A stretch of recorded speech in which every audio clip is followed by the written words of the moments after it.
Welcome back to Fluff and Utter Vintage. For those of you who are new here, my name is Linda and I am part of the Fluff and Utter Vintage team. So, I'm so glad you're here because I don't know where we're coming from or what we're doing, but Facebook and YouTube are, we're trying to get them to talk to each other. For those of you who were here the last week and we tried to go live on Facebook, unfortunately, technology was not in our corner.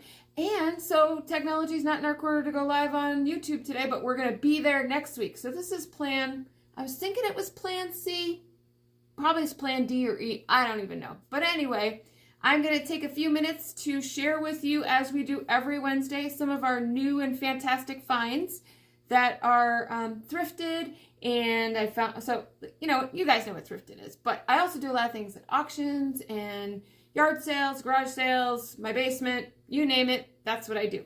So next week, fingers crossed that YouTube will allow us to go live. And in the meantime, if you would like this, share this, do all that fun stuff that you're supposed to do, and let YouTube know that you think I'm kind of quirky and kind of fun, and you want to see what more things that we have for next week. All right. So back to the beginning. So we are a vintage, my sister and I have a vintage shop in Shiloh, Ohio. We also have our own website, fluffanduttervintage.com. So every Wednesday we share with you what we find. And then throughout the week, if you go onto Facebook, you can see all of the other odds and ends of things that we come up with during the week. So I'm going to go ahead and start with some of the great things that I found. Gosh, it was 2 weeks ago that I went to an auction here in Shiloh. A gentleman up the street from us does a great auction once a month. Super nice people. For those of you who are not familiar, we are kind of like in a Mennonite, large Mennonite Amish community. And so once a month, the Amish barn has an auction, and I love them. They're such nice people, and I really like working with them. So I got some great things from them. So I'm going to show you really quick some of the things, because I'm going to keep this a little bit shorter video this week till we get to next week when we can do live, and hopefully we'll do half hour, 45 minutes. So today, let's see what we get. All right, so some fun things that I found, and most of you who have been following us for a little while know that you never know what I'm going to find, but I usually find somewhere in this, I have a lot of china, which actually I don't really have this week. I'm trying not to buy it because it's a lot that I already have.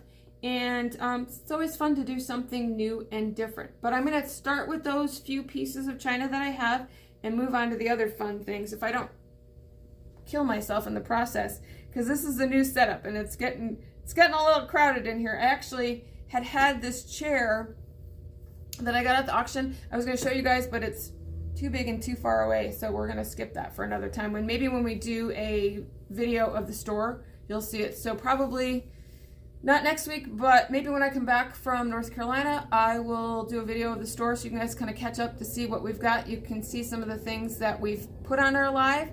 So, all right, let's get going. Let's get going here. All right, I'm going to get these out of my way. Even though I said I was going to start with the china, I'm going to get these out of the way so they don't make me trip and fall, because that would be really embarrassing if I did that on YouTube, Facebook, whoever we are. That's where we're going to do it. All right, so these really super cute.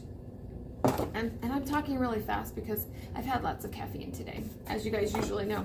So these really super cute camp stools, I found them at the auction, and from what I can gather, they are from, I found a little sticker on them, they are from Kmart, but they're from Kmart from the 80s, because I also said, so they're 80s Kmart, they're totally vintage, totally cool. They're going to need a little bit of a cleanup, so we'll get these suckers cleaned up. I'm not going to paint them, I'm not going to do anything with them. Just going to give them a freshen up, and I think they'll be really cute. They will probably be on our website. Unfortunately, probably, I think this week, hopefully by the time I leave, because those of you who aren't familiar, I'm leaving on Sunday. The store will be closed for a week or thereabouts, because I'll be in North Carolina. But I will go live from North Carolina next week. So those are fun. Those are 80s camp chairs. So some of the other things that I found, and like I said, I'm trying not to buy a lot of china, but this was in a box slot. And for those of you who, you guys, I've talked about it before, at auctions, sometimes you just see something in a box and it's kind of cool and you like it, and you never know what's in the rest of the box. So this was actually these are what I saw that I really, really liked. These are siesta-ware barrel mugs, and they typically come in a set of 4. Unfortunately, this is a set of 2, but that's all right. I think they're really cute. They actually had some wax in them, so this one does have a little bit of a residue because my hands won't fit down in it, but I think it's fine. You're not going to use them probably. You're just going to use them for display. If you want to use them for drinking, well, get the wax out. So these are listed on our website. They are $26. These are from 1960s. They are siesta wear, not fiesta wear. They come in multiple. So let's see. I know that they had a blue, a yellow. I think those are the only other colors that I have seen of them. But these are the green and orange. And they're in fantastic shape for the fact that they're from the 60s. So, all right. The other things that I have is called lusterware. So lusterware was in Japan. It's actually started in, gosh, it probably started in like the late 1800s is what I was able to determine. And it kind of became popular until about the mid-1930s, 1940s. But these are a adorable set of children's tea set. Unfortunately, it's missing the lid from the creamer, but I just thought they were really cute. They were just like a nice little add-on to the box that I had found. There's probably other things that were in this box, but after last week's craziness, I just don't have the rest of the box. So these are a set of, gosh, there's like 7, there's 6 of them here in this set. So these are made in Japan. These are pre-World War II, so they're really cool. Very, very fun. And I think you guys have known I actually do have a lot of lusterware. I've sold a couple pieces. I have I believe, if you go onto our website, that I still have real pretty orange tea set with a bird on it. They're lovely. And actually, they would actually look kind of cool with that.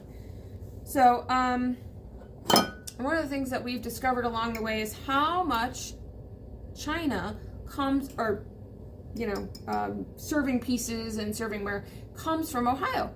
It's pretty fascinating for me. This one is, just says made in America. And this one actually is from Ohio. It is restaurant ware, and it is Wellsville, Ohio. And they moved from East Liverpool in the 50s. So this one's really super cute. I really like this. Now, I can't see if you guys are seeing this, so we're just gonna wing it. We're gonna go for it. So I apologize if something turns out a little wonky. So this is restaurant ware. It's a little bit heavier than actual porcelain china, and it was used in restaurants, and it was probably like a lower end china as opposed to the bone china, which was usually very expensive. Speaking of bone china, this is not quite bone china. It does not have a maker's mark on it, but this is a bouillon cup. So, because you very dainty drink your bouillon, but it's very pretty, and it's in excellent shape. I think I've determined that this is from the 1930s based on my research and what I was able to do. One of the things I always find fascinating that when I do these, I'm always amazed at the like the patterns, or I didn't realize I had pink today, or I didn't realize I had silver or whatever. So today is actually my gold day, because a lot of that has a lot of gold in it. So all right, I love lighting. Love lighting. These are some great pieces that actually came out of a house in Michigan, and the house itself was built from what I remember, the 1920s, and it's a beautiful old house, gorgeous. It was owned by a doctor at one point, and now a wonderful family has it, and so I was able to get some of this lighting from them. This is not original to the house, but it is really cool. So this is a beautiful milk glass shade and a faux tassel on the bottom. But these pieces are spectacular.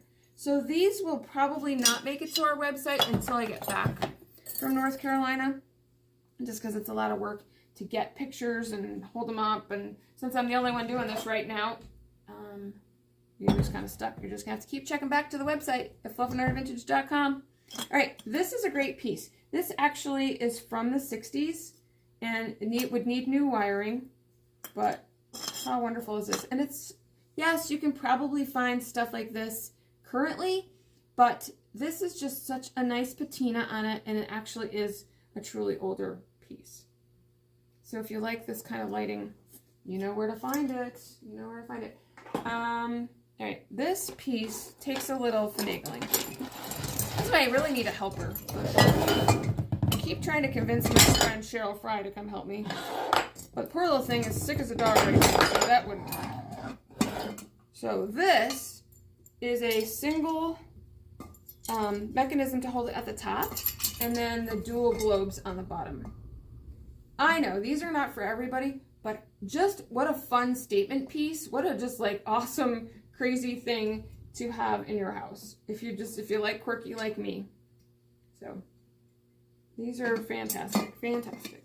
All right.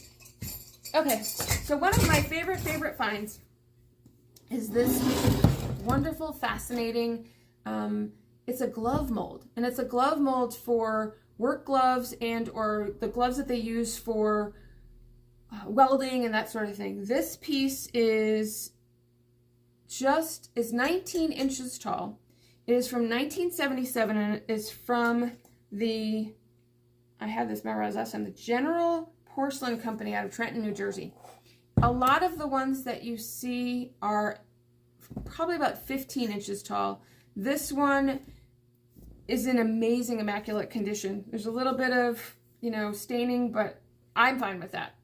So I have been looking for these for forever. And when I lucked out, I was at the auction and I saw it and I was like, okay, I gotta have it. So there's things, bidding going on one side, bidding going on the other. And I was like, I kind of keeping my ear open to figure out where I stood in the process. And I saw this coming up and like, okay, so I squeezed my way into, and when you go to these auctions, I love men, but sometimes I don't like them at auctions because they forget us women are shorter. So they kind of sneak up to the front. So I wormed my way in and I got this for a steal. I was very happy with it. When I checked out, one of the usual guys that I see at these auctions, he's like, hey, did you get that glove mold? And I said, yep, I sure did. And he's like, you got it for a steal, didn't you? He said he wasn't even going to bid on it because he figured it would go for a lot more than what it did. And I lucked out. So this is kind of like, this is my find for the month, for the year so far. So I love finding things like this. So this actually is already listed on our website. And let me know if it's something that you like, because I would love to have it find a home, even though I would like it for myself. But as you guys know, I say that there's usually always something on every video that I go, oh, I have to have this. All right, I found a lot of artwork this time. And I lucked out. Like, I found some great pieces. Some I don't know if I'm going to be able to show you because they're so big, but they're just really cool. So this is a reproduction of a boy. It's a Rembrandt reproduction, and it is an oil painting. It does need a little bit of work in the back, so probably I will get this up tomorrow on our website. I'll get the back repaired, and it can be yours. So I love this. It's in fantastic shape. It is on canvas. The original is very similar to it. I mean, if you go online and you Google the Rembrandt version of a boy, you can definitely see the differences. But I think they did a really nice, it's a good representation of it. Pam and I have another piece that hopefully one day we can get on a live, but it is humongous, and it's an old, like a, I don't want to say pirate, but it's a captain, almost like a Christopher Columbus thing or whatever. That is also a Rembrandt reproduction.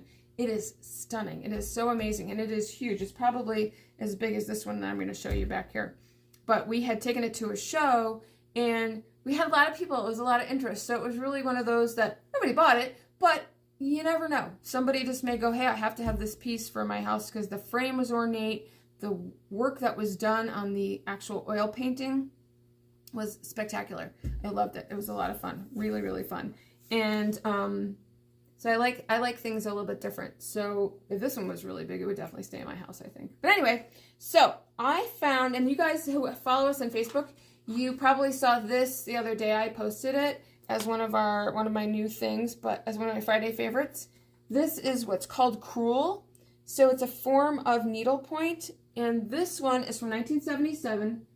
Totally, you know, mid-century modern, but I love the colors of it. I did have somebody here in the store the other day, and she had it in her hand, and she put it down, and she walked around, and she went back, and she had it in her hand. So she said, maybe we'll be back. You never know with people, whether they're going to be back or not. But she seemed to really like it. I really liked it a lot. So, all right. So, and then I found this other one.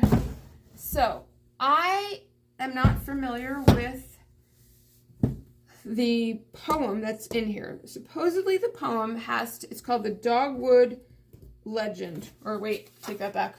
Yep, I was right. A Dogwood Legend.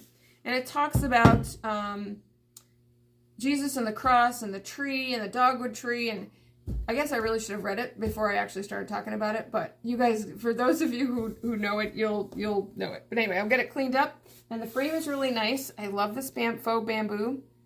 I don't know anything about the age, but I like the little poem, and I just like the significance.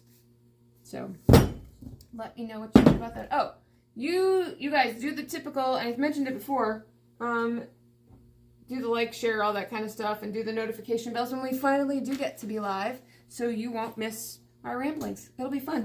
You never know. All right. It's kind of odd for me not to see people's comments and stuff, because I love seeing the comments from people. So hopefully next week we will be back to that. So this sucker, this was great. The same thing, that same auction was one of those where I was amazed at the people who weren't bidding on it, and but afterwards, as I was carrying it out, I had several people say, oh my gosh, you're so lucky you got this. That's totally cool. And I did have somebody offer to buy it from me. They didn't even come close to what I would have sold it for. But this is from the early 1900s. It's out of Columbus, Ohio. It's the Baker Art Gallery. And it really was a true art gallery out of Columbus. I love the detail. I love these old things. Don't know any of these people, and who knows if anybody else does. But I just love it. It's definitely something. I saw somebody do a picture similar to this. It's a woman I follow on YouTube, and her name is, She Holds Dearly. She's a decorator, and I believe she's out of somewhere in the upper Midwest. But anyway, she had put something similar to this in a bathroom that she did. It was fabulous. It worked perfectly. So you can just take anything like this and put it, it doesn't have to go only in a family room, or it doesn't have to go only in a so-and-so, whatever. So just find fun things like this that you like and put it wherever the spirit moves you to put it. But this I thought was really neat. It's a great piece of photography. And when you look at the technology to do something like this from back in the early 1900s, it's pretty fantastic that they were able to do this. All right, cool. Oh, and the back is in pretty good shape, I think. I probably, depending how I'm able to, if I'm able to take good pictures of it to put it on the internet, I might. If not, if you guys see it and you like it, message me either on Facebook or get a hold of us on our website, and I will give you a good price, and we'll see what we can do with that. All right, I also found some great rugs. Now these rugs, they're not in another one of those where I didn't know there were two. I hadn't been to an auction a little bit, so it took me a little bit to get my act together, and I just kind of spaced it, and I saw this one, and it was one of those where I wasn't really paying attention, and I bid on these, and so I thought it was only one, but there's actually two. They're kind of cool. Probably what we'll do, they're not in the greatest shape, so we'll probably turn them into something else. So this beautiful design, the rose design, I'm gonna go ahead and give them a good scrub, a good once over, because they are a little musty, but they're really nice, I thought. I'm thinking they're probably from like the 30s or something, based on the patterns, based on the colors, and obviously the wear and tear. But if you look at it, they are not synthetic. They are actual real wool rugs. And this one's actually hand stitched. Look at that. So the edging, you can tell, is hand stitched. I had not noticed that before. That's really cool. That's amazing. Those fingers must have hurt like the dickens. All right, and then also at the bottom of the box, I found, oh, you know what? I just thought about this. That's not from the auction place that I normally go to. This is a different auction. This was the auction. See, that's what I get for having to wait a week. So this is the auction where I was going someplace else, and I saw the sign for an auction, and no lie, I did the, I have to get over to get into this auction. So it was at the fairgrounds in Mansfield where I live, and yeah, I had been to one of their auctions another time, but it was a lot of fun. I really enjoyed it. You can tell I really enjoy auctions. I think of all the places I go to find fun things, auctions and true estate sales are my favorite, because I think you get more of a variety of things at auctions. Certainly people who do consignment auctions, and most of them do from different families and whatever, but estate sales, if you go to some of the older neighborhoods, you find some fascinating things. So this is actually a newer piece. It's kind of got a little bit of something going on here, but I like the pattern. I think that my sister will turn it into something wonderful. I saw something, and I might have mentioned this before. I saw something, somebody had made a crown for a 3-year-old for her birthday out of an old quilt. Like, how fun was that? So it really was. It was amazingly fun. It was really cute. So I want to contact the person and see if I can, or see if my sister can come up with something different. I don't want to steal their idea, but it was just such a darling concept that I might have to maybe just do some kind of hat or some, I don't know, we'll come up with some child's purse or child's bag or something out of that quilt, since it really is a newer piece. All right, I'm going to see if I can show you guys this piece. This piece is it's really nice. I really just bought it for the frame because it's freaking fantastic, the frame. Unfortunately, the canvas piece had a little bit of a mishap, but I think we can fix it. I'm going to reach out to a friend of mine who's an artist, and hopefully she will be able to help me figure out how to flatten that, because I'm going to take the picture out of it, sell the picture separate from the frame. The frame, I haven't decided if I'm going to find something else to put in it, or I'm going to go ahead and just sell the frame. So, so I don't know. So anyway, baskets. I need more baskets like I need a hole in the head, which we all know I don't. But this is a really cute basket. I had some others, and I think there's probably a couple more in my garage because they just never got put back in the car after we emptied out. But this one was really nice. It's flat on the back. It's not super old, but I just really like it. It's in amazing condition, very sturdy. And wouldn't this be great to put some spring flowers on for maybe your door? So I thought that was really nice. All right, one last piece from the auction was a lamp. So I actually have 2 of these. Unfortunately, one of the shades on the other one, has a little bit of a boo-boo, but we'll get it fixed up. But these aren't old, but they were really actually pretty decent lamps. So they're glass and metal. All right, guys. Like I said, I was just going to make this a quick video because technology has not been my friend today, but that's all right. And thank you all so much. I totally appreciate it. To find all these fun things, check back at fluffanduttervintage.com. And be back next Wednesday when we do a live. Hopefully the live will be from YouTube, and then we'll post it on Facebook later on. All right, guys, thank you so much. Don't forget to subscribe and like and share. We so appreciate it. Thank you.